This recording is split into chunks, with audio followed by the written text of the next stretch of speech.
నిన్న జనసేన అధినేత Andhra Pradesh deputy CM Pawan Kalyan గారు పహల్గామ్ అమరులకు నివాళులు అర్పించారు. అలాగే వారికి అక్కడ చనిపోయిన వారికి కొంత ఆర్థిక సాయం చేశారు, 50 లక్షలు. పార్టీ కార్యకర్త కూడా ఆయన.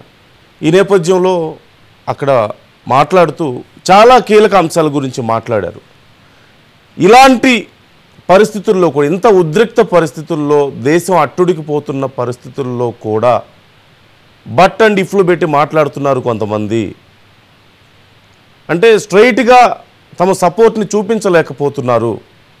అలాగే కొంతమంది కాంగ్రెస్ నాయకులు అంటూ కూడా ఆయన చెప్పారు, కాంగ్రెస్ పార్టీ కాంగ్రెస్ నాయకులు అంటూ కూడా ఆయన మాట్లాడారు. కొంతమంది సూడో సెక్యులర్ వాదులు వ్యవహరిస్తున్నటువంటి తీరును ఎండగట్టారు.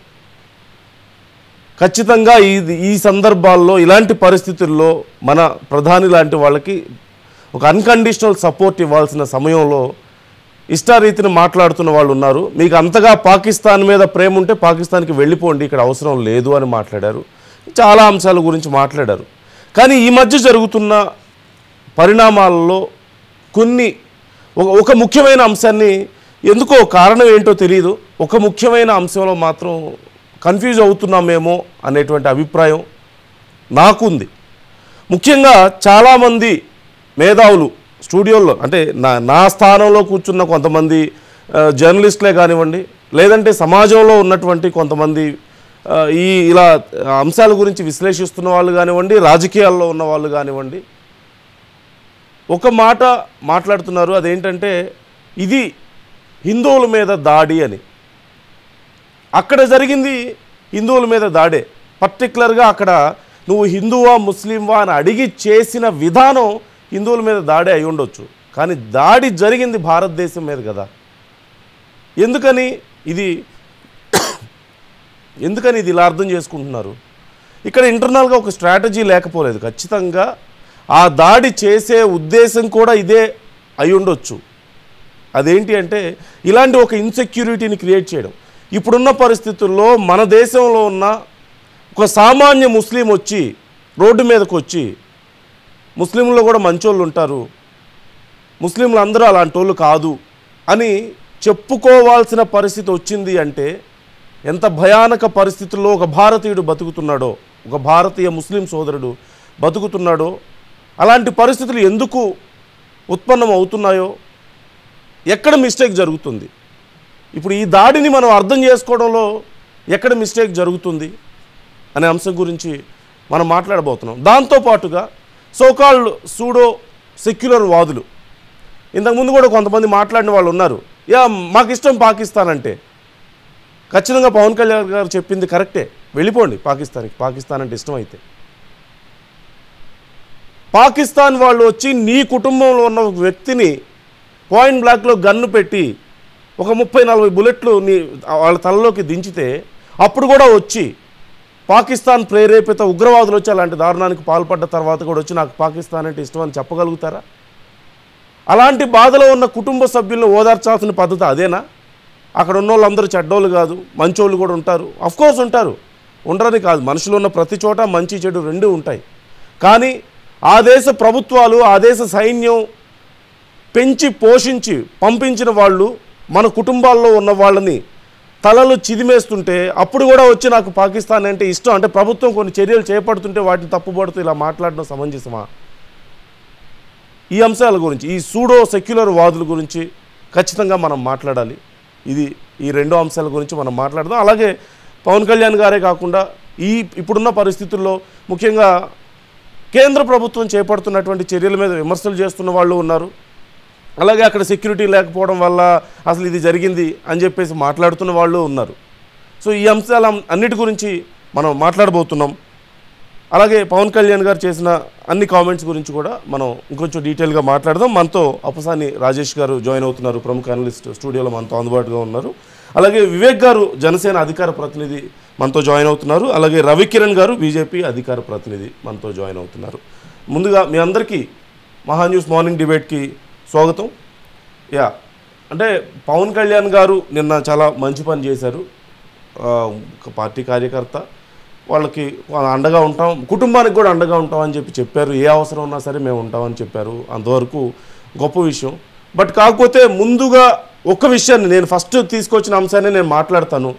ఈ దాడి హిందువుల మీద జరిగిందా, భారతదేశం మీద జరిగిందా? I would like to know, మీ ఒపీనియన్స్ నేను తెలుసుకోవాలనుకుంటున్నాను. ప్లీజ్ ముందుగా వివేక్ గారు మీరేం చెప్తారు? నందు గారు, మీకు, ప్యానల్ సభ్యులకి, అలాగే మహాన్యూస్ ప్రేక్షకులందరికీ గుడ్ మార్నింగ్.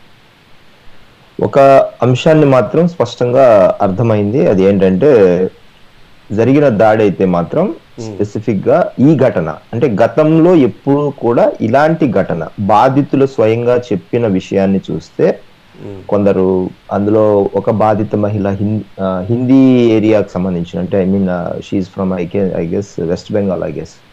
ఆవిడ అన్నారు, నేను క్రిస్టియన్, నాకు తెలియదు అజాద్ చదవడము. సో ఎప్పుడైతే నేను ఆ మాట అన్నానో వెంటనే నా భర్తను నా కళ్ళ ముందే కాల్ చేశారు అనే మాట ఆవిడ చెప్పడము, కన్ఫెషన్ స్టేట్మెంట్. అలాగే మధుసూదన్ గారు, ఎవరైతే కావలికి సంబంధించిన జనసేన కార్యకర్తగా, అలాగే ఆవిడ సాక్ష్యం కూడా స్వయంగా మా అధినేతతో చెప్పడం ఏంటి అంటే, బొట్టు పెట్టుకున్నాను అప్పుడే అరగంట ముందే. సో అరగంట ముందే బొట్టు పెట్టుకోవడము, వాళ్ళు అది చూడడము. సో బొట్టు అనేది హిందువులకు సంబంధించినది కాబట్టి ఇంకా అన్డౌటెడ్లీ అదొక ఫుల్ ఫ్లెడ్జ్డ్ ఎవిడెన్స్ కాబట్టి ఏమీ చేయలేకపోయాను నేను, నా కళ్ళ ముందరే బుల్లెట్స్ నా భర్తను కాల్చారు అని. సో ఇంకా చాలా మంది స్టేట్మెంట్స్ ఏమి ఇచ్చారంటే, కొందరు ప్యాంటు ఉతారో అనే అంటే ప్యాంటు కూడా విప్పదీయండి అనే కోణంలో కూడా జరిగిన ఇన్సిడెంట్స్కి సంబంధించిన సాక్ష్యాలు ఉన్నాయి. సో ఫస్ట్ టైం అంటే ఇన్ని వందల అటాక్స్ జరిగిన ఈ గత 7 దశాబ్దాల కాలంలో మొదటిసారిగా ఒక మతం చూసి, పేర్లు చూసి ఐడెంటిఫై చేసి మరీ చంపినటువంటి ఆలోచన విధానం పూర్తిగా హిందువులను టార్గెట్ చేశారు అనేది ఒకటి అర్థమైంది. రెండో కోణం, ఇందులో ఇంకొక అలీ అనే అబ్బాయి స్థానికుడు చనిపోయినాడు, అక్కడ అమ్ముకునే వ్యక్తి, అతన్ని ఎందుకు చంపారు అంటే, అతను ఎందుకు ముస్లిం అయినా చంపారు అంటే, అతను లోకల్, అతను అడ్డుపడ్డాడు, చెయ్యొద్దన్నాడు. అండ్ అలాగే వీళ్ళను ఐడెంటిఫై చేస్తాడనే భయంతో ఈ 4-5 ఉగ్రవాదులు ఎవరైతే వచ్చారో, ఇతను ఖచ్చితంగా ఐడెంటిఫై చేస్తాడు, లేకపోతే ఇతను కొన్ని కీలకమైన ఆధారాలు లోకల్ కాబట్టి తెలుసు కాబట్టి అనే ఉద్దేశంతో చంపాడు అనేది రెండో వచ్చిన ఆలోచన. ఇంకా ఆ ఘటనలో చనిపోయిన వాళ్ళు ముస్లింలకు సంబంధించినది వెరీ లెస్ అనుకుంటాను, అంటే సబ్జెక్ట్ టు కరెక్షన్. ఇంకొక వ్యక్తి చనిపోయారు అని విన్నాను, అతని గురించి నాకు పూర్తిగా డీటెయిల్స్ తెలియదు, అది ఎందుకు జరిగిందనేది, ఎలా జరిగిందనేది. అయితే ర్యాండమ్ గా జరిగిన కాల్పుల్లో మేబీ జరిగి ఉండవచ్చు. అయితే ఇది పక్కాగా మన మీద ద్వేషంతో, అంటే హిందువుల మీద ద్వేషంతో జరిగిన దాడిగా అభివర్ణించవచ్చు. అలాగే ఇక యాజ్ యూజువల్ గా ఈ మత కోణంలో అండ్ దేశాన్ని అస్థిరపరిచే కోణంలో సహజంగానే, అంటే వాళ్ళకున్న ద్వేషాన్ని, భారత్ మీద ఉన్న ద్వేషాన్ని పాకిస్తాన్ ప్రేరేపిత, పాకిస్తాన్ నుంచి అందుతున్న ఐఎస్ఐ సహాయ సహకారాల ద్వారా అందుతున్న ఏదైతే ఉగ్రవాదులుగా నీచ నికృష్టులుగా చెప్పబడుతున్నామో, టెర్రరిస్టులుగా, సో వీరందరి ఆలోచన విధానము మొదటి నుంచి భారత్ మీద, అలాగే ముఖ్యంగా కాశ్మీర్ మీద ఉన్న వారి యొక్క ద్వేషాన్ని ప్రజలను చంపే ఉద్దేశంలో వచ్చి చేస్తున్నారు. ఇంత హేయమైన మానవాళి, అంటే మనం సహజంగానే ఇంత అధునాతన సమయంలో బ్రతుకుతున్న ఈ వేళ ఇంకా ఇలాంటి ఆలోచనలతో మత కోణంలో, లేకపోతే కంటిన్యూగా ఒక 7 దశాబ్దాలుగా నరమేధం జరుగుతున్న ఇలాంటి సమయంలో కూడా ఇంకా మనం పార్టీల వారీగా, ఇంకా మనము మనవాడనే కోణంలో, లేకపోతే ఇంకా పక్క దేశం మీద కొందరికి ప్రేమ ఉండడం అనే కోణంలో ఆలోచించే వ్యక్తులు ఈ దేశంలో ఉండే రైట్ ఉందా అనేది వివేక్ గారు స్ట్రైట్ గా నేను 2 అంశాల గురించి ఇప్పుడు మాట్లాడబోతున్నాను ప్రధానంగా. ఒకటి, ఈ దాడి హిందువుల మీద జరిగిందా, దేశం మీద జరిగిందా? రెండోది, సోకాల్డ్ సూడో సెక్యులర్స్ ఏదో ఇఫ్ అండ్ బట్టలు పెట్టి మాట్లాడుతూ ఒక హై ఎమోషనల్ సిచ్యువేషన్లో కూడా, ఇంత గందరగోళ సిచ్యువేషన్లో, దేశం మొత్తం అట్టుడికి పోతున్న టైంలో కూడా ఇఫ్ అండ్ బట్టలు పెట్టి పాకిస్తాన్ అంటే ఇష్టపడే వాళ్ళు కొంతమంది ఉన్నారు. అలాగే మన ప్రభుత్వాలని తప్పుపడుతూ, అంటే ఇక్కడ టెక్నికల్గా చూడడం కంటే కూడా ఇక్కడ మోర్ ఆఫ్ ఎమోషనల్ అప్రైజ్ అనేది చాలా ఎక్కువగా ఉంది కదా. ఇంత గందరగోళ పరిస్థితులు కూడా ఇష్టారీతిని మాట్లాడుతున్న వాళ్ళు ఉన్నారు. ఈ 2 అంశాల గురించి నేను మాట్లాడబోతున్నాను. ఇప్పుడు ఎవరిది దేశభక్తి, లేదంటే ఎవరిది సెక్యులరిజం, ఈ అంశాల గురించి మనం మాట్లాడదాం. బట్ నేను అడిగిన మాటకి మీరు స్ట్రైట్గా సమాధానం చెప్పండి. ఇది హిందువుల మీద జరిగిందా దాడి, దేశం మీద జరిగిందా? ఒకటే మాటలో చెప్పండి. చెప్తున్నాను. ఒకటి, ఇందాక నేను బిగినింగ్ లోనే చెప్పాను, ఇది హిందువుల మీద ఐడెంటిఫై చేసిన దాడి. ఎప్పుడైతే మనకు భారతదేశంలో ప్రతి పౌరుడు భారతీయుడే, సో ప్రతి పౌరుడు భారతీయుడు అయినప్పుడు హిందువుల మీద జరిగినా, ముస్లిం మీద జరిగినా, క్రైస్తవుల మీద జరిగినా అది ఆటోమేటిక్ గా దేశం మీదకి వచ్చేసినట్టే. సో సార్ ఒక మాటలో చెప్పండి సార్, ఎందుకు ఇంత ఇంత ఎందుకు విశ్లేషిస్తున్నారు? ఇది హిందువుల మీద జరిగిందా, దేశం మీద జరిగిందా? ఒక మాటలో చెప్పండి. హిందువుల మీద నేను ఈ ప్రశ్న అడగడానికి కారణం ఉంది. I will explain properly. నేను నా ఇంట్రొడక్షన్ లో నేను చెప్పాను. హిందువుల మీద జరిగిన దాడి, అలాగే ఆటోమేటిక్ గా ఇది దేశం మీద మొత్తానికి జరిగిన దాడి. ఎందుకంటే హిందువులుగా చూసి కాల్చినప్పుడు మిగతా వాళ్ళు కూడా, మిగతా ఆలోచన, మిగతా సమాజానికి సంబంధించిన ముస్లిం, లేకపోతే క్రైస్తవులు, బౌద్ధులు, సిక్కులు, ఇలాగా మిగతా ఆలోచనలకు, మిగతా మతాలకు సంబంధించిన వ్యక్తులు కూడా ఆటోమేటిక్ గా ఇందులో భాగం అవుతారు. మన దేశం ఎందుకంటే అన్ని రకాల సమ్మేళనం కాబట్టి, మతాల కులాల సమ్మేళనం కాబట్టి ఆటోమేటిక్ గా ఇది దేశం మీద జరిగిన దాడిగానే మనం భావించాలి. అలాగే ఇది పర్టికులర్ గా వాళ్ళు ఐడెంటిఫై చేసింది హిందువుల మీద కాబట్టి ఆటోమేటిక్ గా మన దేశం మొత్తం దీని మీద స్పందిస్తుంది కాబట్టి దేశం మీద కూడా జరిగిన దాడిగానే. అంటే ఉగ్రవాదులు రెండు కోణాల్లో కూడా మన దేశంలో కుమ్ములాటలు, లేకపోతే విభజంగా వేరు చేసి కొట్టుకుంటారు. అలాగే ఆటోమేటిక్ గా మనం ఒక టార్గెటెడ్ గా హిందువుల మీదనే జరిగినప్పుడు ఖచ్చితంగా దేశంలో ఒక మతపరమైన విభజన కూడా జరుగుతుందనే రెండు కోణాల్లో కూడా జరిగిన దాడిగానే ఇది చూడవలసి ఉంటుంది. సో ఈ రెండు కోణాలు ఆటోమేటిక్ గా దేశాన్ని ఏకీకృతం చేస్తుంది, దేశంలో ఒక అస్థిరతను ఏర్పాటు చేయడము, అలాగే కాశ్మీర్కి సంబంధించిన అంశాలకు సంబంధించిన టూరిస్ట్ అంటే పర్యాటకుల మీద మొదటిసారిగా ఇలా జరగడం అనేది ఖచ్చితంగా ఇది ఒక టార్గెటెడ్ పీపుల్ ఐడెంటిఫై చేసి పెహల్గావ్ అనే ఏరియాలో ముఖ్యంగా కాలినడకన వెళ్ళే, గుర్రాల మీద వెళ్ళే ఆ ప్రాంతాన్ని సెలెక్ట్ చేసుకోవడము, అలాగే వాళ్ళు పారిపోవడానికి దగ్గరగా Pakistan PoK occupied Kashmir area కూడా ఉండడము, సహజంగా ఆ ఏరియా అంతా వాళ్ళకు నోటెడ్ ఏరియాగా ఉండడం వల్ల కూడా ఈ ఆస్పెక్ట్స్ అన్ని, అంటే భద్రతాపరమైన కారణాలు కూడా ఒక రీజన్ ఏంటంటే మాట్లాడతాను. ఒకసారి రవికిరణ్ గారు, వాట్స్ యువర్ ఒపీనియన్? మీరు స్ట్రైట్ గా చెప్పగలుగుతారా ఇది ఎవరి మీద జరిగింది దాడి? నందు గారు, ముందుగా మీకు తోటి ప్యానలిస్ట్ కి, మా టీవీ వీక్షకులకు శుభోదయం అండి. Very good morning. ఇప్పుడు ఇంత సస్పెషన్ అక్కర్లేదండి. ఇప్పుడు దీనికి భారతదేశంలో ఉన్న హిందువుల పైన దాడిది మీకు ఒక 2 నిమిషాలు విషయం ప్రజలకు కూడా అర్థం అవ్వాలి. ఈరోజు మన తెలుగు రాష్ట్రాల ప్రజలకి ఉగ్రవాద దాడి మనకి కొత్తగా చూసాం. మనకు ఆవేదన భరితం కలిగించేది హైదరాబాద్ లో గోకుల్ చాట్ ఏమన్నా, అందరు కలిసి వెళ్ళి అక్కడ చాట్ తినేటువంటి ఒక చిన్న షాప్ చాట్ అండి, అక్కడ బాంబు పెట్టి పేల్చేశారు.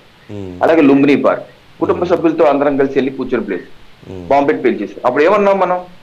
భారతీయులపై దాడి చేశారు, భారతదేశ ప్రజలపై దాడి చేశారు. అక్కడ ఎక్కడ మత కోణం లేదు. అక్కడ ఎవడో ఉగ్రవాది వచ్చి నీ హిందువా కాదా, నీ ఐడి కార్డు చూపించు, నీ ఆధార్ కార్డు చూపించు, లేదు నువ్వు కల్మా చెప్పు, లేదు నీ నమ్మను, నువ్వు ప్యాంటు విప్పు, నువ్వు అండర్వేర్ తీయి, నువ్వు శుద్ధి చేసుకున్నావు చూస్తాను, ఏం అడగలేదు. అక్కడ పార్లమెంట్ మీద దాడి చేశారు. పార్లమెంట్ మీద మనం ఏమన్నాం? ప్రజాస్వామ్యంపై దాడన్నాం, భారతదేశ ప్రజాస్వామ్యంపై దాడన్నాం. ఇక్కడ అంశాన్ని జరిగినట్టు చెప్పడానికి ఏంటి ఇబ్బంది?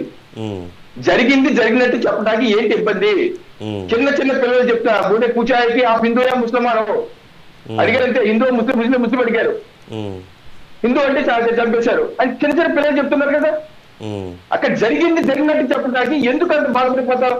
ఉన్న విషయాలు చెప్పకపోతే ఎలా? వాస్తవాలు చెప్పకపోతే ఎలా? దేనికి భయపడుతున్నావు? మనకి చంపింది ఎవరు? భారతీయుడు వచ్చి భారతీయుడు చంపలేదు ఇక్కడ. ఎందుకు ఇక్కడ భారతదేశంలో ముస్లింల అభద్రతా భావాలు అవుతారని మీరు ఇందాక ఇంట్లో అంటున్నారు? ఇక్కడ చంపింది భారతీయ ముస్లిం కాదు, భారతీయ ముస్లిం దేశభక్తులు. పాకిస్తాన్ నుంచి వచ్చినటువంటి ఇస్లామిక్ ఉగ్రవాదులు చేసినటువంటి దుశ్చర్య. దానికి కొంతమంది జమ్మూ కాశ్మీర్ లో ఉన్నటువంటి మన భారతీయులు కొన్ని ముస్లింలు కొంతమంది సహకరించారు. అంతేగాని ఈ రోజు చూడండి, ఆ జట్కా బండి వాడు ఎవరైతే, నేను 2013లో నందు గారు నేను కాశ్మీర్ వెళ్ళాను. అప్పుడు నేను ఏ రాజకీయాలు లేను, సాఫ్ట్వేర్ ఇంజనీర్ని. వెళ్తే అక్కడ నేను పహల్గామ్ ఏరియాకి వెళ్ళాను. అక్కడ ఒక జట్కా బండి నన్ను అడిగాడు, आप कहाँ से आए हो? मैंने बोला कि मैं विजयवाड़ा से आया हूँ, आंध्र प्रदेश से। अच्छा आप हिंदुस्तान से आए हो, మీరు భారతదేశం నుంచి వచ్చారా అన్నాడు. అదేంటి आप हिंदुस्तान नहीं हो क्या అన్నాను. మీరు భారతీయుడు కాదా? అబ్బే మామ్ హిందుస్థాన్ నయ్యి అన్న. నేను అప్పుడు షాక్ అయిపోయాను. ఏంటి నా భారత సాటి పౌరుడు నేను భారతీయుడు కాదంటున్నాడు. ఏంటి పరిస్థితి అని అప్పుడు ఆలోచిస్తే చరిత్ర మనకు పుస్తకాల్లో ఎక్కడ ఉండదు, క్లాస్ రూమ్ పుస్తకాల్లో ఎక్కడ చరిత్ర ఉండదు. అప్పుడు చరిత్ర అర్థమైంది చేసినటువంటి దాస్తికం దుశ్చర్య ఈ పరిస్థితి కారణం ఎవరని. ఈ రోజు ఆ జట్కా బండి కోవకే చెందినటువంటి ఆ కుటుంబాలకి లేకపోతే ఆ యొక్క వ్యాపారానికి సంబంధించిన వ్యక్తి నా భారతీయుడు చంపదు అని చెప్పి ఒక ముస్లిం వెళ్ళి ఇంకో ముస్లిం అర్థం పడ్డాడు, దానిలో ఆయన తేడా కోల్పోయారు. అక్కడ దేశభక్తి కనపడలేదా మీకు? ఆ ముస్లింలు ఏది మారిపోయారు. 2013లో ఏ జట్కా బండి ముస్లిం అతన నా యొక్క మనసును గాయపరిచాడో, నేను ఆవేదన గురి చేశాడో, ఈ రోజు అదే అతన ఆ కుటుంబానికి చెందిన వ్యక్తి నన్ను గర్వపడేలా చేశాడు. మార్పు వచ్చింది ప్రజల్లో. అక్కడ జరిగింది చెప్పాలి కదా. జరిగింది ఏంటి? ఇంత భయానకమైనటువంటి దాడి భారతదేశ చరిత్రలో ఇప్పుడు జరిగేది ఒక మతాన్ని, ఒక భారతదేశ సరిహద్దులు వెలుపల వచ్చినటువంటి ఇస్లామిక్ ఉగ్రవాదులు భారతదేశ పౌరులైనటువంటి హిందువులను టార్గెట్ చేసి మరి అడిగి మరి ఏది నందు గారు ఆ ఫోటోలు చూడండి సార్, ప్రజలు విజ్ఞప్తి చేసి ఆ ఫోటోలు చూడండి. ఎప్పుడన్నా ఏ ఉగ్రవాద దాడిలో మనం ప్యాంటు విప్పేసినటువంటి ఫోటోలు, తలలు లేని ఫోటోలు ఎక్కడ చూసామండి? ప్యాంటు విప్పి అండర్వేర్ తీసేసి చెప్పారంటే ఎంత దుర్మార్గులు ఉండే వాళ్ళు. అటువంటి వాస్తవం జరిగిన విషయాలు జరిగినట్టు చెప్పడానికి ఎందుకు భయపడుతున్నాం? ఎందుకు భారతీయ ముస్లింలకు వాళ్ళు ఎందుకు అభద్రభావాలు? 140 కోట్ల ప్రజలను సంఘటితం కావాలి. పాకిస్తాన్ లో ఏదైతే ఉగ్రమూకలు తయారు చేసి భారతదేశం మీద ఉసుకొల్పి అనేక రకాలుగా యుద్ధ చేస్తున్నారో వారిపైన ఖచ్చితంగా మనం ప్రత్యేక తీసుకోవాలి. అన్ని మతాల కులాలకు అతీతంగా ఈ రోజు చాలా మంది ముస్లిం నాయకులు కూడా బయటకు వచ్చి దానిలు చేస్తున్నారు. పాకిస్తాన్ కి మీరు గుణపాఠం చెప్పండి, మేము రక్తాన్ని చెల్లిస్తాం కావాలంటే పాకిస్తాన్ గుణపాఠం చెప్పాలని. ఇక్కడ ఎవరు అబద్ధ భావాలు గురికాట్లేదు. ముస్లింలు ఉంటారు కొంతమంది, అన్ని వర్గాల్లో ఉంటారు, 5% ఉండొచ్చు. ఆ ఉండే బ్యాచ్ అది ఏ కులంలో ఉన్నా ఏ మతంలో ఉన్నా మీరు పాకిస్తాన్ ప్రేమించినట్టయితే 4 యుద్ధాలు జరిగి రక్తాన్ని చెందిస్తున్నారు, భారతదేశాన్ని సర్వనాశనం చేయాలని చూస్తారు. శత్రు దేశాన్ని ప్రేమించే వాళ్ళు మీరు మోహండి అక్కడ మా దేశానికి 140 కోట్ల ప్రజలు భారతదేశం జిందాబాద్ అనే వాళ్ళు ఉండండి. ఎన్నిసార్లు నందు గారు మన పూర్వీకులు శతాబ్దాలుగా 1000 సంవత్సరాల బానిసత్వం, గోరీలు, తుగ్లకులు, అక్బర్లు, బాబర్లు, చంగీస్లు, బ్రిటిష్, డచ్ వీళ్ళందరూ మనం దోషం తిన్నారు. బానిసత్వం చేశారు. 1000 సంవత్సరాలు బానిసత్వం. మళ్ళీ ఇంకోసారి బానిసత్వం అవ్వాలా? ఈ రకమైనటువంటి నమ్మకం ద్రోహులు, తిన్నింటి వాసాలు లేకపోతే వ్యక్తులు దేశానికి ఒక బానిసత్వం చేయాలని బ్యాటరీ ఊరుకోవాలా? ఈ దేశంలో ఉండే ప్రతి పౌరుడు తప్పనిసరిగా భారతదేశం ఉండాలి. నేను ఇక్కడ ఉంటూ ఈ గాలి తింటూ ఈ యొక్క అన్నం తింటూ నేను శత్రు దేశాన్ని ప్రేమిస్తాను, నాకు వాళ్ళంటే ఇష్టం అంటే వాళ్ళు దయచేసి వెళ్ళిపోండి. అంశం గురించి మాట్లాడదాం. కొంతమంది బహిరంగంగా మాట్లాడారు. పవన్ కళ్యాణ్ గారు కూడా విషయాన్ని అడ్రస్ చేశారు. ఈ మధ్య బాగా యూట్యూబ్ లో కూడా ట్రెండ్ అవుతున్నాయి వీడియోస్. మనం మాట్లాడదాం. Just give me a minute Ravikiran garu, just give me a minute. ఆ విషయం గురించి మనం మరింత క్లియర్ గా మాట్లాడదాం. కొంతమంది సోకాల్డ్ సెక్యులర్ వాదులు ఉన్నారు, సూడో సెక్యులర్ వాదులు, లేదంటేనేమో మీరన్నా ఒక మాట సెట్ అవుతుంది, అదే ఇక్కడే తిని ఇక్కడే చేసేవాళ్ళు కొంతమంది ఉంటారు. వాళ్ళ గురించి ఖచ్చితంగా మనం మాట్లాడదాం. రాజేష్ గారు, మిమ్మల్ని కూడా నేను అదే ప్రశ్న అడుగుతాను. ఇంతకుముందు కూడా మనం డిస్కస్ చేస్తున్నాం. ఇది ఎవరి మీద జరిగిన దాడి? ఇది భారతదేశం మీద జరిగిందా, భారతదేశంలో ఉన్న హిందువుల మీద జరిగిందా? ముందుగా ప్యానల్లో ఉన్న మిత్రులు అలాగే మహాన్యూస్ వీక్షకులందరూ కూడా శుభోదయం.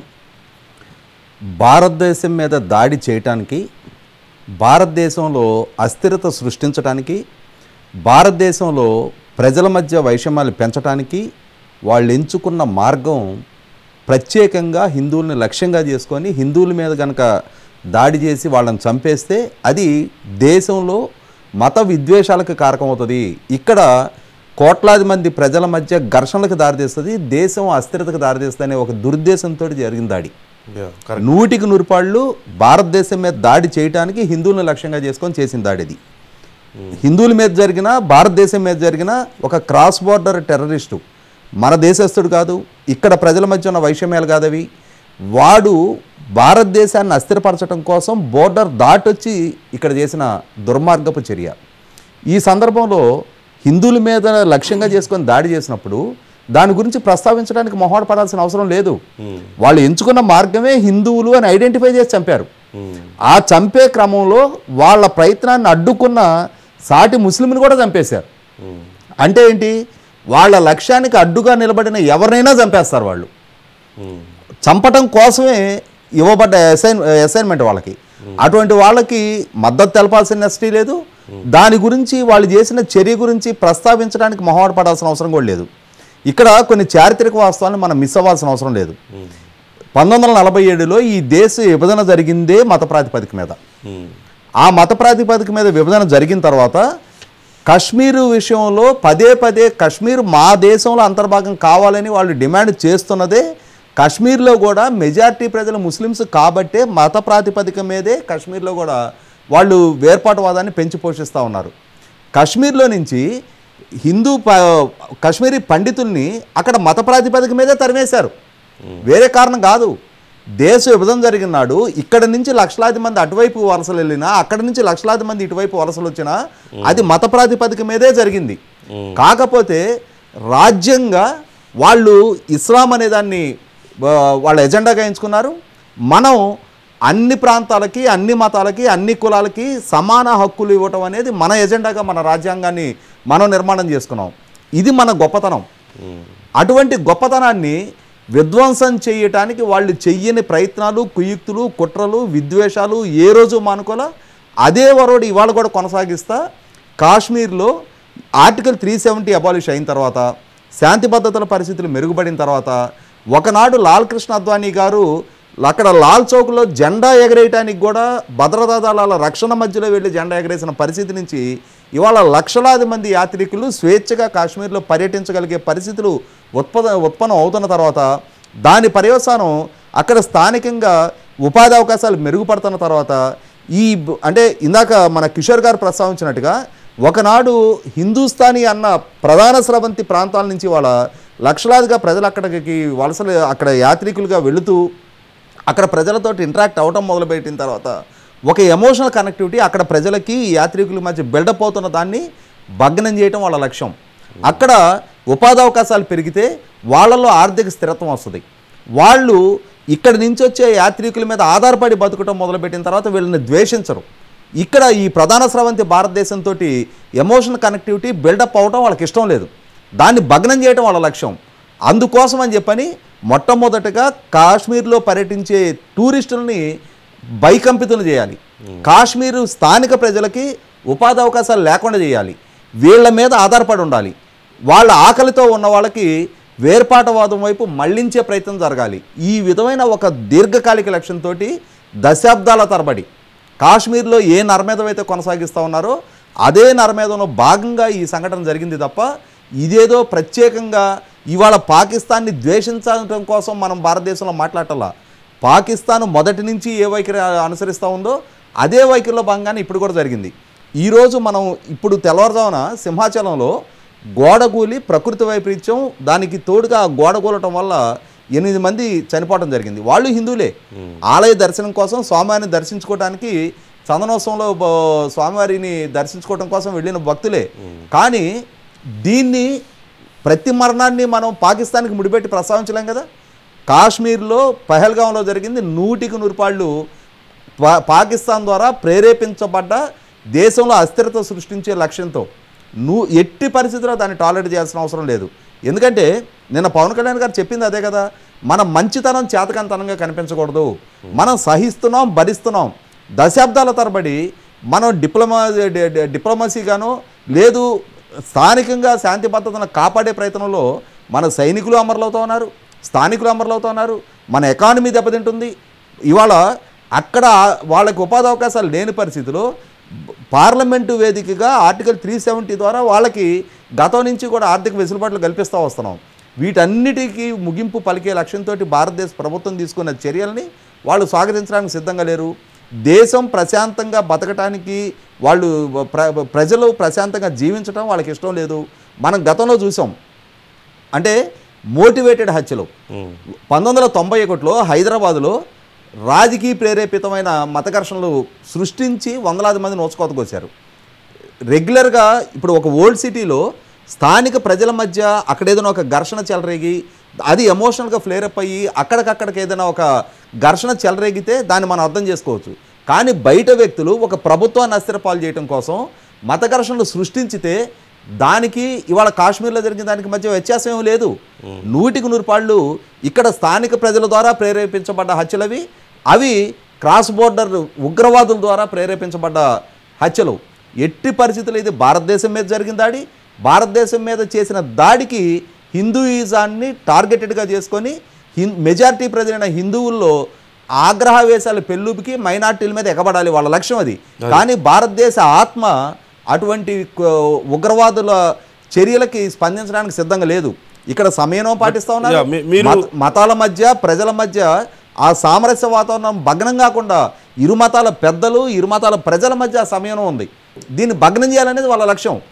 100% ఇవాళ అటువంటి చర్యలను సమర్థించే వ్యక్తులు ఎవరైనా సరే, ఇవాళ హిందువుల మీద జరిగిన దాడి అని చెప్పని ప్రస్తావించిన దాన్ని విమర్శించే వాళ్ళు ఎవరైనా సరే, అక్కడ జరిగిన దాడిలో మతాన్ని అడిగి చంపారు అన్న అంశాన్ని ప్రస్తావిస్తే అలా జరగలేదు అని చెప్పని వక్ర భాషలు చెప్పేవాళ్ళు ఎవరైనా సరే 100% ఈ దేశ పౌరులుగా కూడా చాలా మంది కట్టడానికి వీల్లేదు. పవన్ కళ్యాణ్ గారు నేను ప్రస్తావించింది అదే అంశం. వినలేకపోయాను. క్లియర్ లాస్ట్ పాయింట్ ఏదో అన్నారు, ఇప్పుడు చెప్పింది జస్ట్ ఈ అంటే అక్కడ జరిగిన దాడిలో మతాన్ని ఐడెంటిఫై చేసుకొని ఆ మతం ప్రాతిపదికగా జరిగిన హత్యని ఇలా జరిగింది అని చెప్పని చెప్పడానికి వక్ర భాష్యాలు చెప్తున్నారు కొంతమంది, అలా జరగలేదు అని చెప్పని. అక్కడ విక్టిమ్స్ చెప్తా ఉన్నారు ఏం జరిగింది అనేది. విక్టిమ్స్ కన్నా ఎక్కడో దూరంగా కూర్చున్నాడు వీడు ఎండార్ చేస్తాడా? అక్కడ బాధితులు ఏం జరిగిందని చెప్తా ఉన్నప్పుడు, వాళ్ళ కుటుంబ సభ్యుల్ని కోల్పోయినప్పుడు, వాళ్ళు ప్రాణాలు చేతపట్టుకొని పిల్లలు మహిళలు వాళ్ళ కళ్ళ ముందే వాళ్ళ కుటుంబ సభ్యుల్ని కాల్చి చంపుతుంటే నిస్సహాయులుగా నిరాయుధులు ప్రజలు, వాళ్ళు యాత్రికులు, వాళ్ళు ఏమి వీళ్ళ మీద కలబట్టానికి వచ్చిన వాళ్ళు, వీళ్ళ మీద పోరాటం చేయడానికి వచ్చిన వాళ్ళు కాదు. అటువంటి వాళ్ళని లక్ష్యంగా చేసుకొని టార్గెటెడ్గా చంపితే ఇలా జరిగింది అని చెప్పని చెప్తున్నప్పుడు, అలా కాదు అలా జరగలేదు అని చెప్పని వక్ర భాష్యాలు చెప్తున్న వాళ్ళు 100% ఈ దేశ ద్రోహులుగానే వాళ్ళని పరిగణించాలి. ఖచ్చితంగా పాయింట్ బ్లాక్లో గన్ను పెట్టుకొని గన్ను ఫేస్ చేసిన వాళ్ళు మాకు ఇలా జరిగింది అని చెప్తుంటే లేదు అలా జరగలేదని చెప్పి ఎవరో వచ్చి చెప్తున్నారంటే అక్కడ ఉన్నాళ్ళు అదే కదా. ఆ ఇష్యూలో విక్టిమ్స్ గా ఉన్నాళ్ళు ఎవరు చెప్పట్లా, ఎవరో దూరంగా ఉన్నాళ్ళు. కర్ణాటక మంత్రి ఇతనుండి చూశాడా అక్కడ? ఇతని కుటుంబ సభ్యులను కోల్పోయాడా? ఆ కోల్పోతే ఆ పెయిన్ ఏంటో తెలుస్తుంది. అంతే కదా. రైట్, సరే. ఖచ్చితంగా నేను ఒక్క విషయం రాజేష్ గారు చాలా వరకు క్లియర్గా చెప్పగలిగారు ఈ అంశాన్ని. అంటే ఇది హిందువుల మీద జరిగిందా దాడి, భారతదేశం మీద జరిగిందా అన్నప్పుడు, భారతదేశం మీద దాడి చేయడానికి ఈసారి ఒక రకమైన, అంటే ఒక్కో సమయంలో ఒక్కో రకమైన నష్టాన్ని చేయాలి అనే ఉద్దేశం ఉంటుంది ఖచ్చితంగా. తాజ్ హోటల్ మీద ముంబైలో దాడి జరిగినప్పుడు ఖచ్చితంగా విదేశీయుల్ని ఎక్కువగా టార్గెట్ చేసుకున్నారు అనేది మనకు తెలిసిందే. ఒక్కొక్కసారి ఒక్కో మోటివ్ ఉండొచ్చేమో ఇక్కడ. లేదంటే మన హైదరాబాద్లో బ్లాస్ట్ జరిగినప్పుడు పర్టికులర్గా ఫలానా మతం వాళ్ళని చంపాలి అనే ఉద్దేశంతో వాళ్ళు ఏం బాంబులు పెట్టలేదు. అందరూ నష్టపోయిన విషయం మనం చూస్తూనే ఉన్నాం. కాకపోతే ఒకసారి ఆర్థికంగా దెబ్బ కొట్టాలని చూడొచ్చు, ఒకసారి సైన్యాన్ని వాళ్ళ స్ట్రాటజీస్ని లేదంటే వాళ్ళ ఆత్మవిశ్వాసాన్ని దెబ్బ కొట్టడానికి చూడవచ్చు, కొన్నిసార్లు ప్రభుత్వాలని కొంచెం వీక్ చేయడానికి ప్రయత్నాలు చేయొచ్చు కొన్ని రకాల దాడుల ద్వారా. కానీ ఇప్పుడు జరిగిన దాడి ఒక రకంగా మతాల మధ్య కొంత అన్రెస్ట్ క్రియేట్ చేసే ప్రయత్నం, దేశంలో ఇంటర్నల్గా అన్రెస్ట్ క్రియేట్ చేసే ప్రయత్నం, అదొక స్ట్రాటజీగా మనం ఖచ్చితంగా చూడాలి. ఇది భారతీయుల మీద జరిగిందా, భారతదేశం మీద జరిగిందా, హిందువుల మీద జరిగిందా అన్నప్పుడు ముందు వెనక ఆలోచించకుండా ఎందుకని మనం భారతదేశం మీద జరిగిన దాడి అని చెప్పలేకపోతున్నాం. ఇఫ్ అండ్ బట్లు ఎందుకు పెట్టుకోవాల్సి వస్తుంది మనం? ఖచ్చితంగా హిందువులని చంపడం ద్వారా ఒక కైండ్ ఆఫ్ స్ట్రాటజీని అక్కడ వాళ్ళు అమలు చేయాలనుకున్నారు. ఒక కైండ్ ఆఫ్ నష్టాన్ని, ఒక రకమైన నష్టాన్ని కలిగించడం కోసం ఒక రకమైన దెబ్బ కొడదామని వాళ్ళు ప్లాన్ చేశారు. కానీ ఇది దేశం మీద జరిగిందా, హిందువుల మీద జరిగిందా అన్నప్పుడు దేశం మీద జరిగిన దాడే ఖచ్చితంగా ఇది. ఎలా దాడి చేశారు, వాళ్ళ ఉద్దేశం ఏంటి అన్నప్పుడు హిందువుల మీద దాడి జరిగింది. నాకు డౌట్ లేదు, నాకు లేదు అది ఐ వుడ్ లైక్ టు నేను మీ రెస్పాన్స్ తీసుకుంటాను.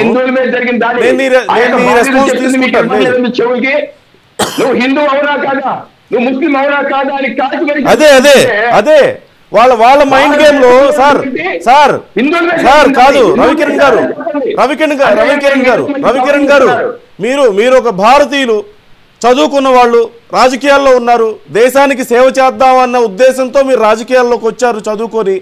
సో ఖచ్చితంగా ఒక భారతీయుడిగా మీకు బాధ ఉంటుంది, ఒక హిందువుగా మీకు బాధ ఉంటుంది.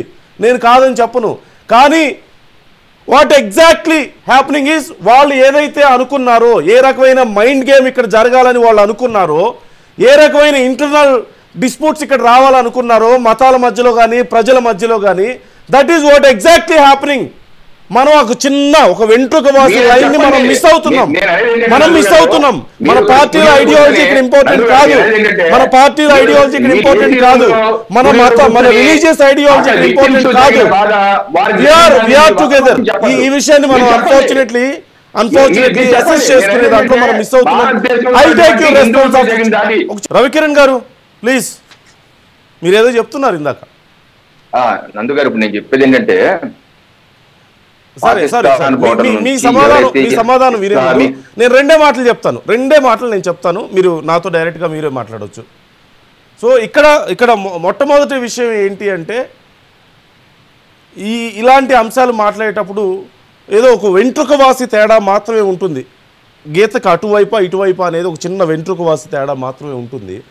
అన్ఫార్చునేట్లీ ఖచ్చితంగా భారతదేశం మీద జరిగినటువంటి దాడిని అందరూ ఖండిస్తున్నారు. భారతీయుల మీద జరిగినటువంటి దాడిని అందరూ ఖండిస్తున్నారు. ఈసారి ఈ దాడికి వాళ్ళు ఎంచుకున్న మార్గం, హిందువులు అంటే వాళ్ళు ఎంచుకున్నటువంటి అల్టిమేట్ బెనిఫిట్స్ రెండు ఉండొచ్చు నాకు తెలిసి. ఇంతకుముందు రాజేష్ గారు చెప్పినట్లుగా అక్కడ టూరిజాన్ని దెబ్బతీయడం ద్వారా వాళ్ళని సపరేట్ చేయడం, అక్కడ కాశ్మీర్లో ఉంటున్నటువంటి ప్రజలను మిగతా భారతీయులు కొంత సపరేట్ చేసి ఉంచడం. రెండోది, ఇలాంటి ఒక అన్రెస్ట్ క్రియేట్ చేయడం, మతాల మధ్యలో భారతదేశంలో ఇంటర్నల్గా అన్రెస్ట్ క్రియేట్ చేయడం, ముస్లింలకి హిందువులకి మధ్యలో వాళ్ళ ప్లాన్ నేననేది. అవును అనుకోకుండా, అంటే అన్ఫార్చునేట్లీ కొంతమంది సూడో సెక్యులర్ వాదులు ఇప్పుడున్న పరిస్థితుల్లో ఎవరైతే నష్టపోయారో ఆ కుటుంబ సభ్యులని కొంతమంది తక్కువ చేసి మాట్లాడడం ద్వారా అది ఎంత పెద్ద తప్పో, అలాగే భారతదేశ సైన్యాన్ని కొంతమంది ప్రశ్నిస్తున్నారు, ప్రభుత్వం యొక్క చర్యలను కొంతమంది ప్రశ్నిస్తున్నారు. ఇలాంటి పరిస్థితుల్లో ఇవన్నీ ఖచ్చితంగా తప్పే. మనందరం కలిసి ఒక తాటి మీద ఉండాలి, ఒకే మాట మీద ఉండాలి. అట్ ద సేమ్ టైం వాళ్ళు ఏదైతే నష్టాన్ని ఎక్స్పెక్ట్ చేశారో అలాంటి ఒక నష్టం ఇంటర్నల్గా అలాంటి ఛాయలు కనిపిస్తున్న పరిస్థితి కూడా మనకి ఉంది. నేను అందుకే ఇవన్నీ మాట్లాడాల్సి వస్తుంది. ఏంటి అంటే, కొంతమంది తమ రాజకీయాల కోసం అవ్వచ్చు, తమ పార్టీల భావజాలాల కోసం అవ్వచ్చు, ఇది భారతదేశం మీద జరిగిన దాడి అనే దానికంటే కూడా హిందువుల మీద జరిగిన దాడిగానే చూస్తున్నారు కొంతమంది రాజకీయ నాయకులు. అది ఏ పార్టీ వాళ్ళైనా మాకు అనవసరం, నేను దేశం కోసం మాట్లాడుతున్నా. కొంతమంది రాజకీయ నాయకులు, కొన్ని రాజకీయ పార్టీలు ఇక్కడ హిందూవాదం అనే దాన్ని మాత్రమే పెద్ద చేసి చూస్తున్నాయి తప్పితే భారతదేశం అనే అంశాన్ని తక్కువ చేసి చూస్తున్నారు. ఒక రకంగా చెప్పాలంటే ఇలా చూడడం ద్వారా అది తప్పని నేను చెప్తున్నాను. మన దేశంలో ఉన్న ప్రజలకి మనమే ఒక అన్రెస్ట్ క్రియేట్ చేయగలిగే పరిస్థితుల్లోకి మనం వెళ్తున్నాం స్లోగా. వాళ్ళకి ఏదైతే కావాలో మనం అదే చేస్తున్నాం స్లోగా. దీన్ని గుర్తించలేకపోతున్నారు. That's what I wanted to say. Yeah please Ravikiran garu. Nandu గారు, ఎవరి అభిప్రాయాలు ఆడే, మీ అభిప్రాయం మీది. అది నేను చెప్పేది ఏంటంటే, ఈ రోజు భారతదేశంలో ఉన్నటువంటి హిందువులపై కుట్రపూరితంగా పాకిస్తాన్ ప్రేరేపిత ఇస్లామిక్ ఉగ్రవాదులు చేసిన దాడిది. ఒక స్పెసిఫిక్ గా నీ మతం ఏంటి, నువ్వు శుంఠి చేసుకున్నావు లేదా, కల్మా చెప్పి ఇంత పాయింట్ బ్లాంక్ గా చేసినటువంటి దాడి ఒకటి. ఎందుకు చేశారు ఈ దాడి? ఇందాక మనం మాట్లాడుకున్నట్టు భారతదేశంలో మత విద్వేషాలు రెచ్చగొట్టాలని ఒకటి, అలాగే కాశ్మీర్ లోయల్లో అందాలు చూడటానికి అనేకమైనటువంటి జనాభా హిందువులు ఎక్కువ ఉన్నారు కాబట్టి ఎక్కువగా వచ్చే పర్యాటకులు కూడా హిందువులే ఉంటారు ఎక్కువ మంది. సో అటువంటి వాళ్ళు ఇకపై భయపడి రాకూడదు. తద్వారా ఆ యొక్క జమ్మూ కాశ్మీర్ సమాజంలో వస్తున్నటువంటి మార్పు, 2.5 కోట్ల మంది వచ్చారండి టూరిస్టులు లాస్ట్ ఇయర్. పర్యాటకులు లాస్ట్ ఇయర్ 2.5 కోట్ల మంది, గతంలో 30-40 లక్షలు రావటమే ఎక్కువ. అలాంటి ఇంతమంది వచ్చి అక్కడ అభివృద్ధి జరిగి అక్కడ ఇది వరకు డబ్బులు ఇచ్చి రాళ్ళు వేయించే బ్యాచ్ ఈరోజు చూడండి. ఆ దాడి జరిగాక నా పాయింట్ ఏంటంటే, ఆ దాడి జరిగాక, హిందువులపై దాడి జరిగాక కాశ్మీర్ లో ఉన్నటువంటి కాశ్మీరీ సమాజం మొత్తం కులాల మతాలకు అతీతంగా బంద్ పాటించి బయటకు వచ్చి పాకిస్తాన్ డౌన్ పాకిస్తాన్ మీద చర్యలు తీసుకుని ఉగ్రవాదం నశించాలని 3.5 దశాబ్దాల తర్వాత మొట్టమొదటిసారిగా జరిగింది. 3.5 దశాబ్దాల తర్వాత ఇక్కడ మనం ఏదో మీరేదో భావిస్తున్నారు, పాకిస్తాన్ ఉగ్రవాదులను తిరిగితే ఇక్కడ ముస్లింలు అభద్రత భావం లోనవుతారు, ఇక్కడ ఏదో టెన్షన్ పెరుగుతుంది. ఎందుకు ఫీల్ అవుతారు? అలా అనట్లేదు. మీరు రాంగ్ గా తీసుకుంటున్నారు రవికిరణ్ గారు. మీరు తక్కువ చేస్తున్నారు. అది కాదు, ఇక్కడ ముస్లింలు మీరు అవమానపరుస్తున్నారు. లేదు లేదు, నేను అలా అనలేదు. నేను అన్నది మీకు అర్థం కాలేదు. నేను అన్నది మీకు అర్థం కాలేదు. First no You can't continue that words. లేదు, అది కాదు నేను అన్నది. అది కాదు నేను అన్నది. అది కాదు రవికిరణ్ గారు. That's not what I mean. తప్పుగా అర్థం చేసుకున్నారు మీరు. తప్పుగా మాట్లాడుతున్నారు, తప్పుగా అర్థం చేసుకున్నారు. ప్లీజ్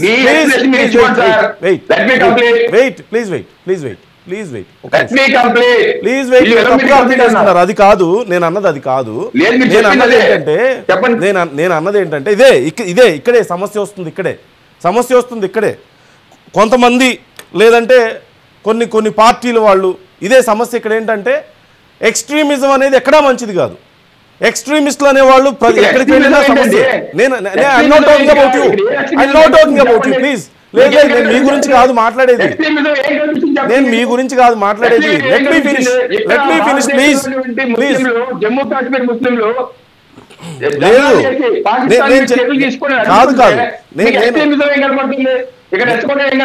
నేను మాట్లాడేది వింటారా ప్లీజ్?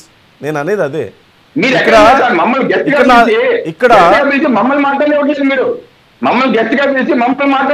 మిమ్మల్ని మాట్లాడిస్తున్నాను కాదు రవికిరణ్ గారు. This is not our first debate. This is not our first debate and this is not going to be our last debate. మనం మాట్లాడుకోవడానికి చాలా ఉన్నాయి సార్. మనం మాట్లాడుతూనే ఉన్నాం, మాట్లాడతాం కూడా ఖచ్చితంగా. కాకపోతే సార్ ఇదే సార్ సమస్య. వినొచ్చు కదా సార్, ఏమైనా తప్పే ఉంది సార్? ప్రతిసారి మీరే కదా సార్ మాట్లాడతారు. ప్రతిసారి మీరు మాట్లాడుతూనే ఉంటారు కదా సార్. మేము మాట్లాడుతుంది ఏమన్నా మా కోసం మాట్లాడుతున్నావా సార్? మేమేమన్నా మా కోసం మాట్లాడుతున్నావా సార్? ఇదే నేను చెప్పేది. అదే సార్, మరి అలాంటప్పుడు మేము మాట్లాడేది కూడా వినండి, కొంచెం తప్పులేదు. ప్లీజ్ సార్, నేను చెప్పింది అది కాదు, మీరు రాంగ్గా అర్థం చేసుకోవద్దు.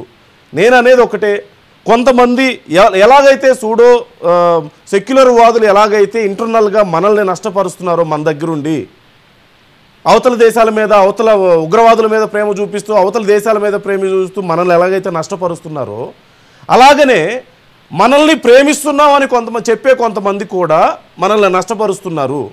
అంటే అసలు విషయాన్ని ఉన్నట్టుగా అర్థం చేసుకోలేక వాళ్ళు, లేదంటే చేసుకోనివ్వకుండా అన్ని రకాలుగా మనల్ని నష్టపరుస్తున్న వాళ్ళు కూడా మన మధ్యలో ఉన్నారు అని చెప్పడం నా ఉద్దేశం సార్. అలాంటి మైండ్ గేమ్లో పడొద్దని చెప్పడం నా ఉద్దేశం సార్.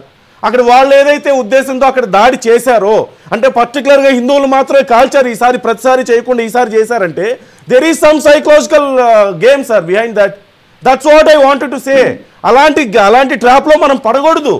మన దేశంలో ఉన్న ముస్లిం సోదరులని మనం అనుమానించే పరిస్థితి రాకూడదు, వాళ్ళు ఇన్సెక్యూర్ ఫీల్ అయ్యే పరిస్థితి రాకూడదు అని చెప్పడం నా ఉద్దేశం సార్. కొంతమంది ఉన్నారు 99% మంచోళ్ళు ఉంటే, ఒక 1% 2% ఉన్నారు మన అన్నం తిని మనకే ద్రోహం చేస్తున్న వాళ్ళు ఉన్నారు. తల్లిపాలు దాగి రొమ్ము గుద్దే వాళ్ళు అంటారు కదా, అలాంటి వాళ్ళు ఉన్నారు. వాళ్ళ మీద ఖచ్చితంగా చర్యలు తీసుకోవాలి. కానీ మిగతా 98% మంది ఇన్సెక్యూర్గా ఫీల్ అవ్వగలిగితే,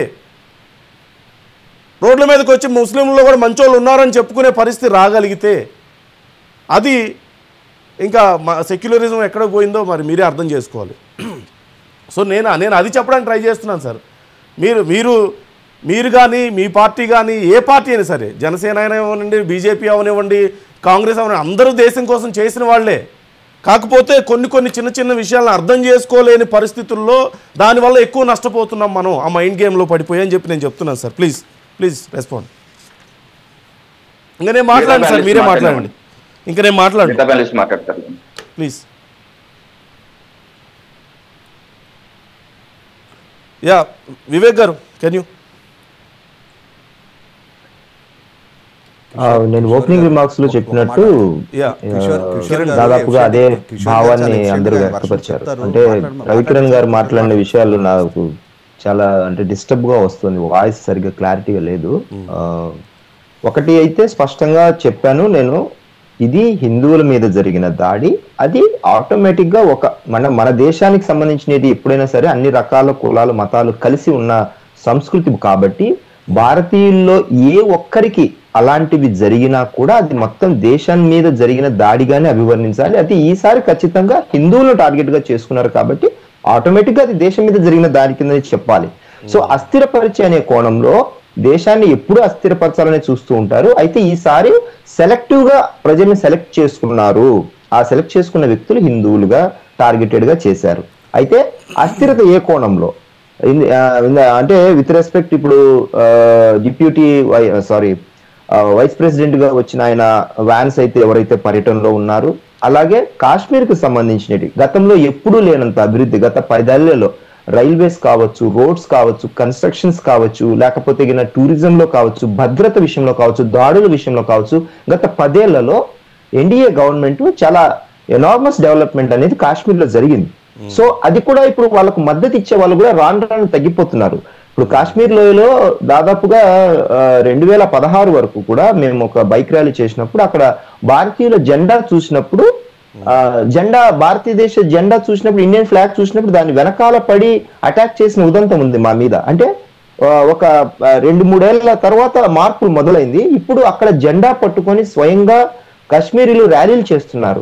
భారతదేశ జెండా కనపడడం అనేది కాశ్మీర్ లోయలో చాలా అరుదుగా చూస్తాము. చాలా సెక్యూర్ చేసుకొని, అంటే సెక్యూరిటీతో అక్కడ జెండా వందనం చేయాల్సి వచ్చే రోజులు అవి ఆ గతంలో.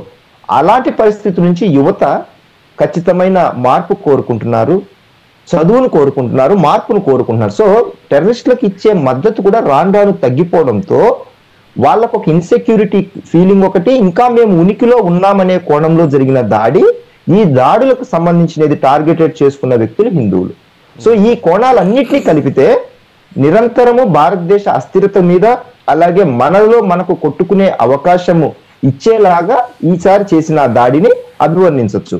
అయితే ఇక్కడ సూడో సెక్యులర్ గురించి ఇందాక నుంచి మన మేజర్ సబ్జెక్ట్ ఈరోజు అదే కాబట్టి, సూడో సెక్యులరిజం ఎప్పుడు ఎలా ఉంటుందంటే, ఒక కైండ్ ఆఫ్ దాడి జరిగినప్పుడు అంటే భుజాన వేసుకోవడం. ఇప్పుడు ముస్లింల మీద జరిగితే దాడి దేశం మొత్తం మీద జరిగిన దాడిగా కొన్ని పార్టీలు, కొందరు వ్యక్తులు అభివర్ణించడం, హిందువుల మీద జరిగినప్పుడు ఒకలాగా భావించడం, క్రైస్తవం మీద జరిగినప్పుడు ఒకలాగా భావించడం, ఇదే ఏదైతే ఉందో ఇది దేశాన్ని ఖచ్చితంగా అస్థిరపరిచే ఆలోచన విధానము. మనం ఒక ఇన్సిడెంట్ మాట్లాడినప్పుడు, కొందరు వ్యక్తుల గురించి మాట్లాడినప్పుడు, లేకపోతే ఒక సమూహం గురించి మాట్లాడినప్పుడు తప్పును తప్పనే అనాలి. ఆ సమూహం ఏంటి? ఇప్పుడు ఉగ్రవాదులంతా ఒక సమూహం, టెర్రరిస్ట్ అనే అటాక్స్ అనేటికి సంబంధించిన వాళ్ళందరూ తప్పకుండా మన దేశం మీద జరిగిన దాడి మీద జరిగిన వ్యక్తుల్ని మనం తప్పుగానే భావిస్తాం. అలాగే ఒక వ్యక్తిగా మాట్లాడినప్పుడు either Muslim, Christian or Hindu or someone else, ఎవరైనా సరే ఒక తప్పు చేసిన వ్యక్తిని ఆ వ్యక్తికి సంబంధించిన వ్యక్తి వరకే మనం కన్ఫర్మ్ అయి మాట్లాడాలి. సమూహం మొత్తాన్ని మాట్లాడడం ఎప్పుడు కరెక్ట్ కాదు. నిన్న కూడా మా అధినేత అదే అన్నారు. ముస్లింల మీద ఒకవేళ ఏదైనా అన్యాయం తప్పు జరిగితే మొట్టమొదటిగా మీ వైపు మాట్లాడే వ్యక్తిని నేను అని. ఈ విషయం ఇప్పుడు కాదు, గత 10 ఏళ్ల నుంచి చెప్తూనే ఉన్నారు.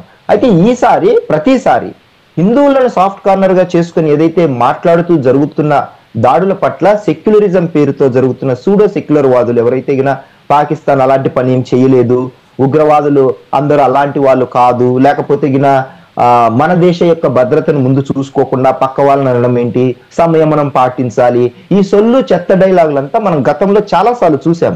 కానీ ప్రతి సందర్భంలో మనం ఎంత సంయమనంగా ఉన్నా, ఎంత శాంతియుతంగా చర్చల ద్వారా సమస్యను పరిష్కారం చేయాలనుకుంటున్నా, ఈ పక్క 100,000 మంది ప్రాణాలు కోల్పోతున్నాం దశాబ్దాల తరబడి. దెబ్బకు దెబ్బ ఖచ్చితంగా ఇలాంటి విషయాల్లో చేసినప్పుడే ఒక భయం కలుగుతుంది. ఇప్పుడు వాటర్ ఆపేశాము, యుద్ధం జరుగుతుందనే భయంతో అక్కడ స్టాక్ మార్కెట్ అనేది ఉందో లేదో కూడా తెలియదు. మొన్ననే తెలిసింది స్టాక్ మార్కెట్ కూడా పాకిస్తాన్ లో కుప్పకూలిపోయింది అని. సో వాళ్ళకు తాగడానికి రొట్టెకు గోధుమలకే దిక్కు లేక బతుకుతున్న వీళ్ళకి ఉగ్రవాదానికి సంబంధించిన వచ్చేసరికి మాత్రం రొమ్ము విరుచుకొని ఉగ్రవాదుల పక్షాన మాట్లాడి మేము పాకిస్తాన్ లో ఉగ్రవాదాలను పెంచి పోషించామని ఆ దేశ రక్షణ మంత్రి ఓపెన్ గా మాట్లాడుతున్నాడు. అంటే అర్థం ఏంటి? వీళ్ళకు తిండి కట్టుకోవడానికి, ముడ్డి కడుక్కోవడానికి కూడా నీళ్లు లేవు, కానీ వీళ్ళకు సరిగ్గా ఉగ్రవాదులను మాత్రం పెంచి పోషించడానికి వీళ్ళ దగ్గర పక్క దేశాల నుంచి ఫండ్స్ తీసుకొని వాళ్ళని పెంచి పోషిస్తున్నారు. అంటే మన దేశం మీద ఎప్పుడు జరగడానికి, ఎప్పుడు అటాక్స్ చేయడానికి, మన ప్రజల్ని చంపడానికి, మన దేశాన్ని అస్థిరపరచడానికి ఆ దేశం బతికుంది. ఆ బతికి ఎలా ఉంటుందంటే ఉగ్రవాదుల మీద బతికుంది. అలాంటి దేశాన్ని ఎలా సమర్థిస్తారు? ఈ దేశం నీరు మట్టి తిని బతికే వ్యక్తులుగా వాళ్ళని మన దేశంలో ఉండకూడదు అనేది జనసేన అధినేతగా మా ఉప ముఖ్యమంత్రి స్థానంలో కళ్యాణ్ గారు చెప్పడం జరిగింది. అందులో తప్పేముంది? ఈ దేశంలో పుట్టి నిఖార్సైన దేశానికి సంబంధించిన కుల మత ప్రాంతాలకు అతీతంగా నిఖార్సైన భారతీయులు దాదాపు 90% పైనే ఉన్నారు. ఎవరో ఆ 10% పాకిస్తాన్ కు మద్దతు పలికే వాళ్ళు సూడో సెక్యులర్ వాదులు ఎవరైనా అలాంటి ఆలోచనతో ఉంటే యూ కెన్ లెఫ్ట్ అంటే డెఫినెట్ గా మీకు నచ్చిన ప్రాంతానికి వెళ్ళిపోవచ్చు, అక్కడికి వెళ్ళి మీ యొక్క అభిమానాన్ని మీ ప్రేమని అక్కడ వెళ్ళి చూపించుకోవచ్చు అనే కోణం భారతదేశంలో ఉన్న ప్రతి నిఖార్సైన భారతీయుడు అదే మాట చెప్తున్నాడు. సోషల్ మీడియా ఓపెన్ చేస్తే ఎవరూ ఆ దాడిని సమర్థించట్లేదు. ఎవరో అక్కడో ఇక్కడో ఎవరైనా నెగిటివ్ కామెంట్స్ రాస్తే ఖచ్చితంగా దాని మీద చర్యలు తీసుకోమని కూడా సాక్షాత్తు అస్సాంకి చెందిన ఒక ఎమ్మెల్యే కూడా అలాంటి పాకిస్తాన్ సంబంధించిన వ్యక్తిని మాట్లాడితే అరెస్ట్ చేశారు. అలాగే పాకిస్తాన్ జిందాబాద్ మాట్లాడిన సోషల్ మీడియాకు సంబంధించిన వ్యక్తులను అరెస్ట్ చేశాము. అది దేశభక్తికి సంబంధించిన విషయం కాదు. వీళ్ళు దేశద్రోహులు. వీళ్ళు భారతదేశంలో ఉంటూ పాకిస్తాన్ కు జెండా లేకపోతే పాకిస్తాన్ జై అనే వాళ్ళు, పాకిస్తాన్ జెండా పట్టుకునే వాళ్ళు ఈ దేశంలో ఉండాల్సిన అర్హత ఏముంది? ఈ దేశంలో ఉండి బతికే అర్హత ఎక్కడుంది? సో వాళ్ళని వెళ్ళిపోమంటున్నాము, వాళ్ళని చట్టపరంగా చర్యలు తీసుకుంటున్నాం. సో ఈ కోణాన్ని మాట్లాడాల్సి వచ్చినప్పుడు తప్పకుండా ఈ ఘటన మాత్రం ఒక స్పెసిఫిక్ గా ఒక ఐడెంటిఫై చేసిన పీపుల్ ని మాత్రం చంపారు. అది హిందువులు టార్గెటెడ్ గా జరిగింది. ఈ టార్గెటెడ్ చేసిన వ్యక్తుల యొక్క ఆలోచన విధానం భారతదేశాన్ని అస్థిరపరచడం. అలాగే ఈ ఘటన పూర్తిగా మనం ఎప్పుడు ప్రతి సందర్భంలో మాట్లాడినట్టే దేశం మీద జరిగిన దాడిగానే అభివర్ణించాలి. టార్గెటెడ్ గా హిందువులుగా జరిగింది కాబట్టి హిందువుల మీద జరిగిన ఈ దాడిని స్పెసిఫిక్ గా దేశంలో ఉన్న ప్రతి భారతీయుడు కూడా ఖచ్చితంగా ఖండించారు. ఇలాంటి వ్యక్తులకు ఈ దేశంలో చోటు లేదు, వాళ్ళకు మద్దతుగా మాట్లాడే ఏ వ్యక్తికి ఈ దేశంలో చోటు లేదనే ఒక సంకేతాన్ని ఈ ఘటన ద్వారా ప్రతి భారతీయుడు పంపించారు, పంపించాలి కూడా. అందులో రెండో ఆలోచన ఎట్టి పరిస్థితుల్లో లేదు. యా ఓకే రవికిరణ్ గారు, సరే ఇంతకు ముందు మేబీ మన మాటలు కొంచెం క్రాస్ వర్డ్స్ వచ్చుండొచ్చు. మీరు ఏదో మాట్లాడబోయారు, నేనేదో మాట్లాడబోయాను. అల్టిమేట్గా మన ఇద్దరి ఉద్దేశం ఒకటే. అల్టిమేట్గా మన ఇద్దరం భారతీయులమే, మన దేశం గురించి మన ప్రజల గురించే మనం మాట్లాడుకుంటున్నాం. ఐఎమ్ సారీ, నా వాయిస్ ఏమన్నా కొంచెం పెద్దగా వస్తుంటే జస్ట్ నా ఉద్దేశాన్ని నేను చెప్పడం గురించి చెప్పే అంటే సార్ కొంచెం బాధతో మాట్లాడాను సార్, అంతకుమించి వేరేం లేదు. బయట please take your time sir, నేను డిస్టర్బ్ చేయను. ఇప్పుడు ఒక క్రైస్తవుడిపై దాడి జరిగితే మనం ఓపెన్ గా క్రైస్తవుడి మీద దాడి జరిగింది, ఎందుకు జరిగింది అని మీడియా ద్వారా అన్ని ద్వారా ప్రశ్నిస్తున్నాం.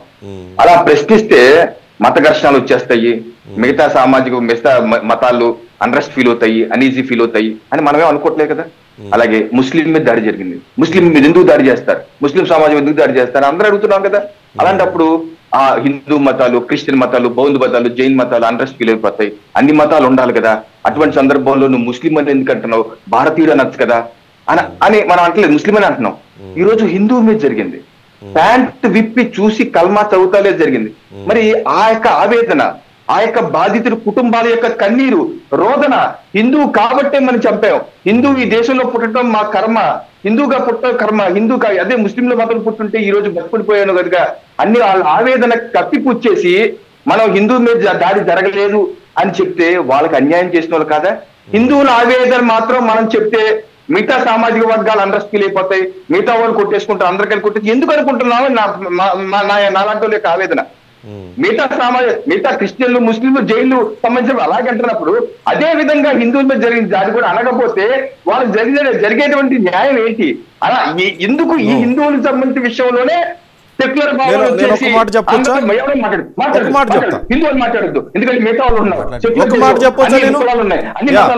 హిందూకి జరిగినప్పుడే ఒక మాట చెప్పొచ్చా? మీరు మాట్లాడడానికి అంటే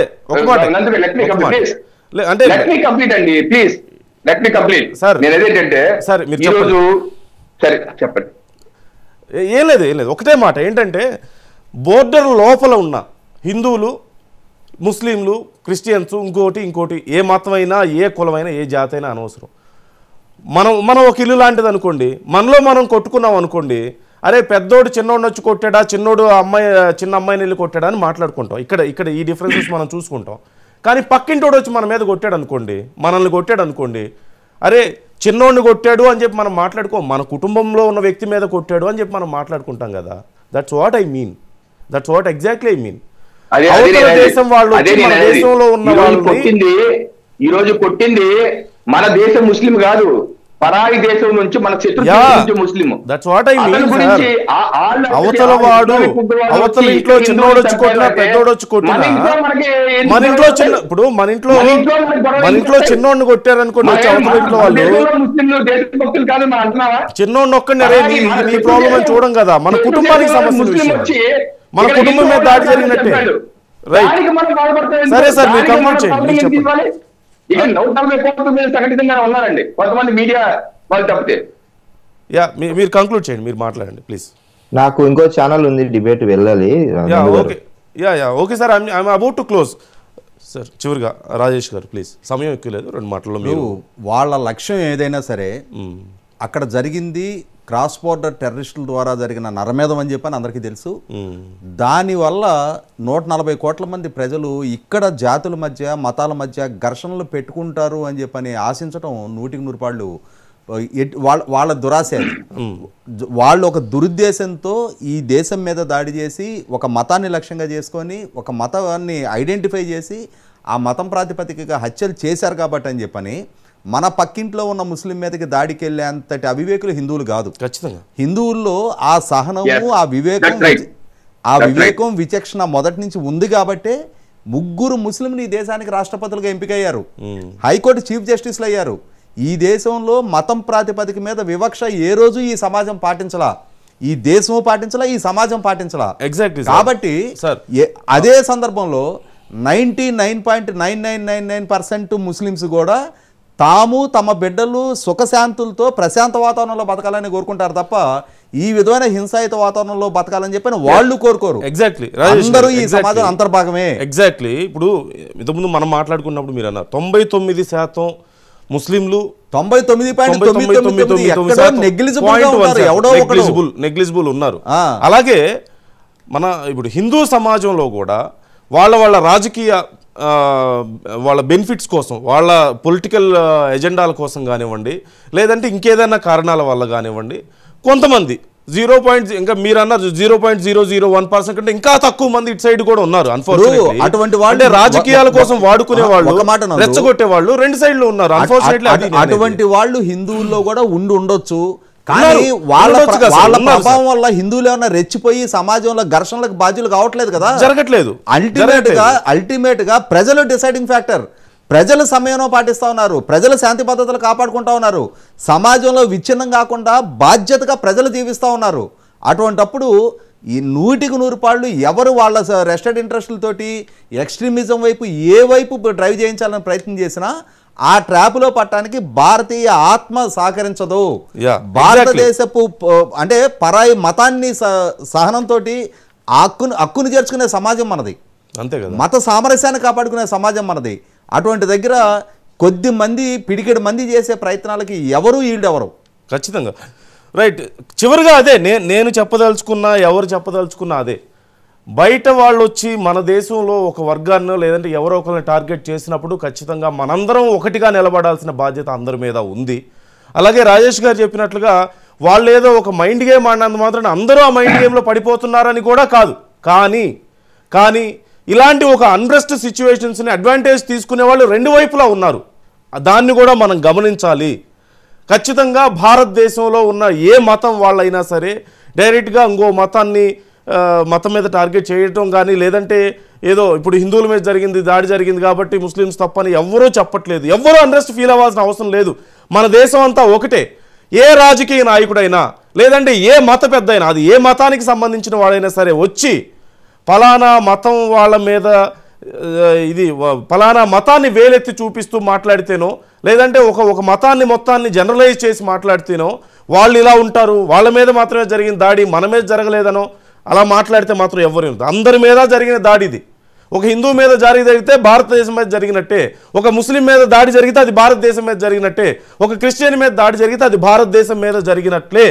వాళ్ళ మైండ్ గేమ్లో మనం పడాల్సిన అవసరం లేదు. అలాగే మనలో ఉన్న కొంతమంది ఆడే మైండ్ గేమ్లో కూడా మనం పడాల్సిన అవసరం లేదు. We all one. భారతదేశం మీద దాడి జరిగింది, భారతదేశం రిటాలియేట్ చేస్తుంది. ఖచ్చితంగా 1కి 2 దెబ్బలు కొట్టగలుగుతాం. Let's wait and see.